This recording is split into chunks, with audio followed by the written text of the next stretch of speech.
Brahma Gurur Vishnu Guru Devo Maheshwara Guru Sakshat Para Brahma Tasmai Sri Gurave Namaha. I bow to my Guru as Brahma, as Vishnu, as Shiva, as the Lord Himself. And I bow to Him in all of you, because in talking to you, it is my service to Him. I don't think of myself as a teacher.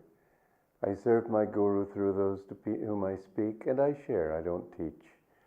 But what little I have learned in my few 56 years of being as a disciple of this great Master, it's my joy and privilege to be able to share with you. I have been reading to you this book of my Guru's.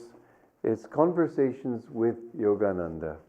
And this episode number 136, I'm going to read to you today. There was a certain man in Encinitas who sold real estate.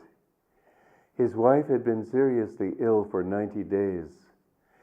When the man heard of the master who lived locally and who had healing powers, he went and asked him to pray for her. The master prayed, but was told for then not to go to the woman's bedside. Shortly thereafter, to the husband's despair, the wife died. Then only was the master told in meditation to go to their home. On entering, he found some 30 people assembled, all of them grieving. The husband was by the woman's side, weeping and shaking her desperately.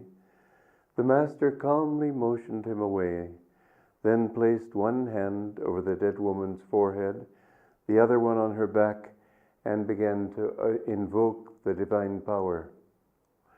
5 or 10 minutes later, her body began to shake, like a motor, as the master described it later. Presently, a deep calmness stole upon her. Her heartbeat and breathing returned. She slowly opened her eyes. In them was a faraway expression, as though she had just returned from a long voyage. She was completely healed. Now this power, which we find in great gurus, is not so strange, because really the soul comes into the body, it doesn't die. As Krishna says in the Bhagavad Gita, the soul never dies, it's never born. And so we come into this body just as into a overcoat. You put it on for a while, then you leave. But this world is not the be-all and end-all of our existence. You know, it may seem strange, and it did to me in the beginning, that the astral world should be like this world, but it's not a copy of this world. This world is a copy of that world. The reality is from above. God manifested the universe and each one of us, first of all, as consciousness. He created an individual ego in each one of us. In the beginning, it was individuality without ego. You see, the ego is the soul identified with the body. That body identity doesn't begin until the astral world. In the causal world of ideas, there's an individual, but there isn't the thought of a separate self. And so it's like an illustration that I have used before. The sunlight shining on countless little slivers of glass. Each sliver of glass seems to shine with its own light. But when the sun goes behind a cloud, they stop shining. So it's really the sun that is giving those little slivers of glass their appearance. But each one seems separate. But it's not so. It's the vehicle in which that light is reflected that makes it seem to be individual. So that one infinite spirit, this is the amazing thing. You see, when we create things, we think that we're creating them from outside in. Sort of like a carpenter, he goes out and buys the wood and buys the nails and the hammer and does all the work to make something solid outside. God doesn't create like that. As the Shastras say, that the divine vision is center everywhere, circumference nowhere. In other words, God creates from the center of everything. Really, there's no time or space. It's all an illusion. But God has created this appearance of individuality, and so it is that your own individuality is really God giving you that thought, but it's all He. Every single atom has its own individuality. All the egos that there are in existence, they're all God, each one as himself. Now the amazing thing is that individuality is unique, just as no two thumbprints are alike, no two snowflakes are alike. It's just an amazing thing that God, in becoming everything, becomes uniquely himself in each person. This is how it is said that God created all these forms so that he can enjoy himself through many. But it's a long story, and there's not much joy in the beginning. You might say, how can he enjoy himself through suffering, through starving people, through the pains of human life? Well, I don't think he enjoys himself that way, at least not in the suffering. But just think, once a soul, after God knows how long, reaches the point where it suddenly realizes, oh, I am that Brahman. I'm not this separate ego. I didn't have to suppress my ego to become that. I suddenly discovered that everything was expressed in me, that I am everything. Like the guru who was throwing flowers on the image of his, or like the saint who was throwing flowers on the image of his guru. And all of a sudden he stopped. He said, I've been throwing flowers on somebody else's image. And I see that I, untouched by this body, am the sustainer of the universe. I bow to myself. And he began throwing flowers on his own head. There was no ego in that. There was a sudden realization that the ego was just a little sliver of light, but that the reality of the ego is the sunlight shining, reflected in that light. That the reality of each one of us is the infinite. Now, when we can understand that our true nature is, as Adi Shankaracharya said, Satchidanandam, ever existing, ever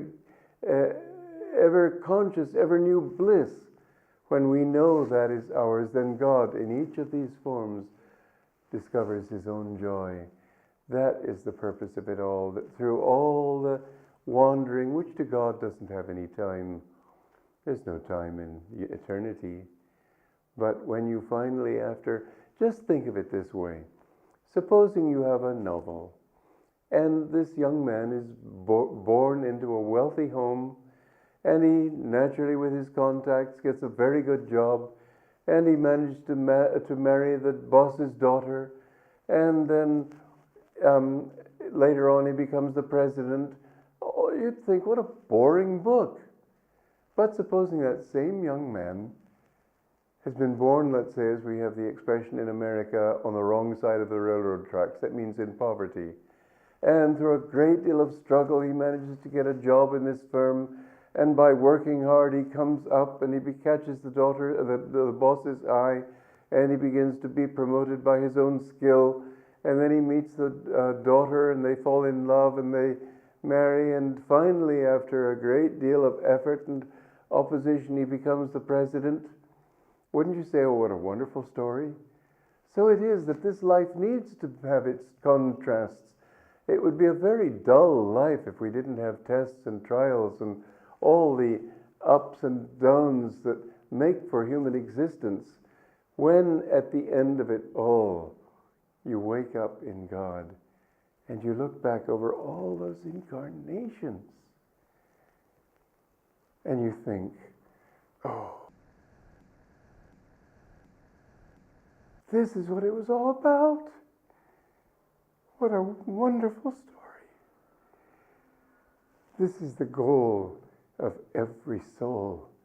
You have that destiny. You are a child of that infinite. And so, when God manifests each one, first of all, it's an idea, but each one is himself. You know, a wonderful thing that my guru taught, because there's been all this sort of talk, well, Shankaracharya said that there is only God, it's all a dream. Then Ramanuja came and said, well, but the soul always exists. And so there are all these this sort of Advaita, Vashishta Advaita, Dvaita, all these different philosophies. People think that these people are arguing. Not at all. An enlightened master sees the truth. He's not arguing with the other enlightened masters. The masters come to correct mistakes that people have made in their understanding. When people thought it's all, just nothing exists except God, well, it was necessary to point out that when you're dreaming, your dream is real as a dream. If you hit your head in a dream, your dream head hurts. It's still a dream, but it's still real as a dream. So each master comes to correct human misunderstandings which constantly intrude into the picture of religion. And so you see all these different sects fighting, but over absolute nothing, because they're just ignorant. They don't know. The great masters don't disagree with each other. You don't find them fighting each other. You find them saying, no, you've misunderstood this point. It's sort of like if the goal of life is to reach the equator, and so people at the north are told to go south, but people in the south are told to go north. So human nature being what it is, people tend, no matter where they are, to keep going. And so let's imagine these people coming down south of the equator instead of stopping at the equator, and they're meeting people rushing north to go to the equator because they've been told to go north. And they say, no, no, no, you're supposed to go north. And then other people say, no, no, no, our teacher said you have to go south. The teachers don't disagree. It's human misunderstanding that causes that sectarian bickering. But in all of this, that one God, as my guru pointed out so beautifully, he says that when the soul realizes God, it realizes that God became that soul and then became God again. And so in that sense, it realizes the ego never did exist. But it did exist as a dream. It does exist as a memory. And so every soul that merges into God can come out again. If the devotees call him, for example, it's that soul. It's not God pretending to be that soul. That memory is what separates it also. It's a memory in oneness. But for instance, I know some of my guru's past lives. He was always basically the same person. It's not as if it was acting a totally different role. But in each life, it was coming back because God told him to come back to do this particular service to mankind. But you will never lose who you are. You see, as the saints and the scriptures have always said, you don't lose anything when you find God. You find everything there. But the one doubt in religion has been, yes, but you lose your ego. You do, but you don't. You lose your identity with the ego, but that reality that was yourself, although it's a dream, that remains as a memory in eternity.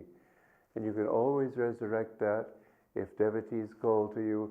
If you call to Krishna and Krishna appears to you in a vision, it's Krishna, it's not God taking on a false mask. It's that form.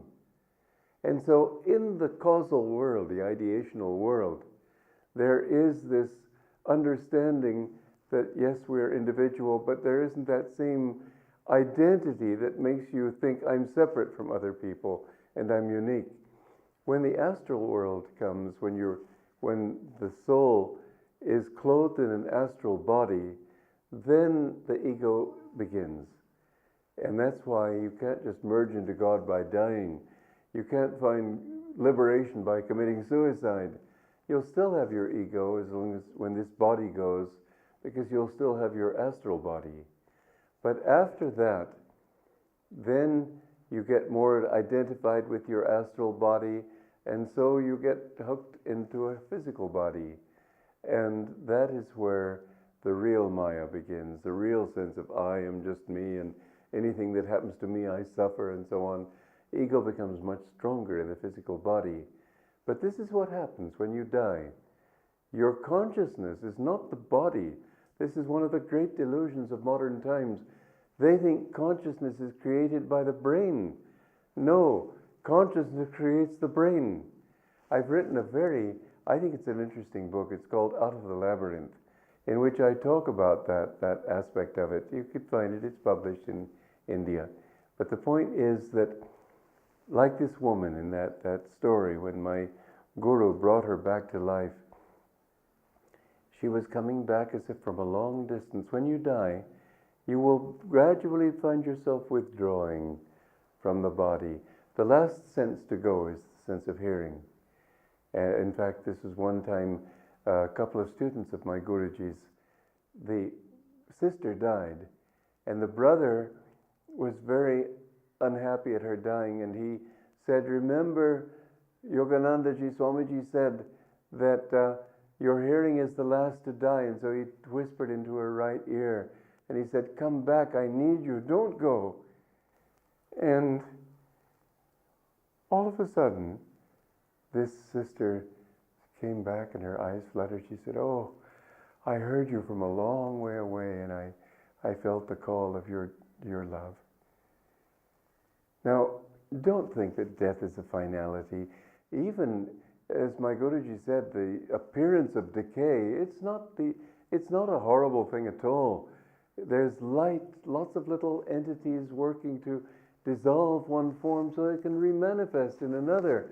As Mahatma Gandhi said, in the midst of death, life persists. Life is the reality, not death. Death is just the dissolving so that it can re-manifest. This world is like waves on the ocean. The waves come up, the waves go down, but it's all the one ocean. We must learn to have a more expansive view. We must learn to think that behind these little fulfillments that we consider so important, they're just like ocean spray, they're nothing. Seek your fulfillment in Him and live more in the astral world, if you like. It is a real world. I remember even as a child, that world was real, this world was not. It's just, when you die, if you've meditated, you will find that a much more wonderful world. Not everybody goes there. To some people, it's just sort of a gray mist because they don't have their intuition developed yet. But as it develops, you will find that that world is more beautiful than here. And then as you go deeper, and as you come to identify yourself more with your soul, you discover that it was God who became that. When human hopes toward thee aspire, dark woods of grief are set afire. In this song, we want to sing to you the hope of the soul, the hope that everyone has in his heart, that there must be something better than this world, is fulfilled. All the tragedies, all the sorrows of this life, everything ends like that other song of mine. Every grief, every wrong has its ending in song. Joy to you. When human hopes toward thee aspire, dark woods of grief are set afire. Beyond all reach